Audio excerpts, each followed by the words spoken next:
Hello everyone and welcome to the Vortex where lies and falsehoods are trapped and exposed. I'm Michael Voris. One of the biggest lies or falsehoods in need of exposing is that there is a great division in the church. There's no division. Division in the church is not possible. There are only faithful Catholics in the church. Those who dissent from church teaching are not in the church. Those who reject him are heretics and schismatics and apostates, and they need to be recognized as such, called out as such. And the proof will be in the pudding publicly for all humanity to see at the end of the world. Of course, the dissenters and detractors will find out privately at their particular judgments, but the whole human race will become aware of it at the end of time. They need to be called the practical heretics they are for the good of their own souls and for the good of the souls they influence into joining them outside the church. If no one offers them a correction, how will they know that they stand on the precipice of hell? And should they die outside of the church, eternal damnation is their lot. Likewise, they need to be called out because of the tremendous potential for leading others astray and out into the darkness, which happens way too often. And who is ultimately responsible for calling them out? The shepherds, who simply refuse to.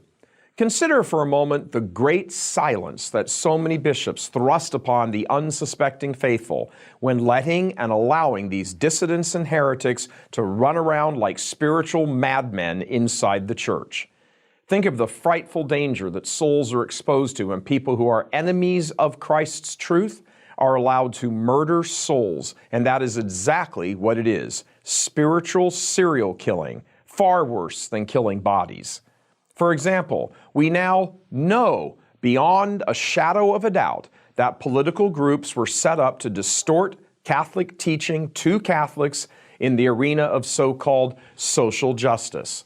How do we know it? Because the WikiLeaks emails that came out daily during the campaign proved that the aim of groups like Catholics in Alliance for the Common Good and Catholics United were nothing but political front groups set up by faithless Catholics who worked for the U.S. bishops for many years and got their funding from atheist George Soros. We know the names of the individuals, the power they had from the bishops, and the extent of their evil influence. And still, even in the face of this mountain, not just of evidence, but actual proof, still, not a blasted word from the bishops denouncing this evil and the many years of plotting and scheming and denial that is allowed to have it fester. How much more proof is needed by the American hierarchy that the social justice warriors are in reality dissenters from church teaching, disguised as do-gooders? We in America have just come off a bruising election showing the great divide in this country. Well, here's a startling truth that the bishops need to ponder and meditate over. The divide in the world is directly owing to what has been allowed to go on in the church by them. Truth has been sacrificed and continues to be sacrificed in favor of political correctness. As long as this sorrowful state of affairs remains, division will abound in the world. The church exists to bring truth to the world. When it forgoes its primary duty, the world is torn apart. As we've often quoted, Saint Pope Pius V, all the evil in the world is due to lukewarm Catholics. And if we can add, cowardly bishops who will not confront the indifference. Pray that our leaders wake up or are moved aside by God and replaced by holy leaders the church desperately needs. As we can see from the election, prayer absolutely works.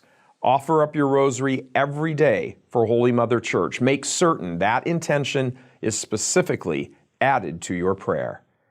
God love you. I'm Michael Voris.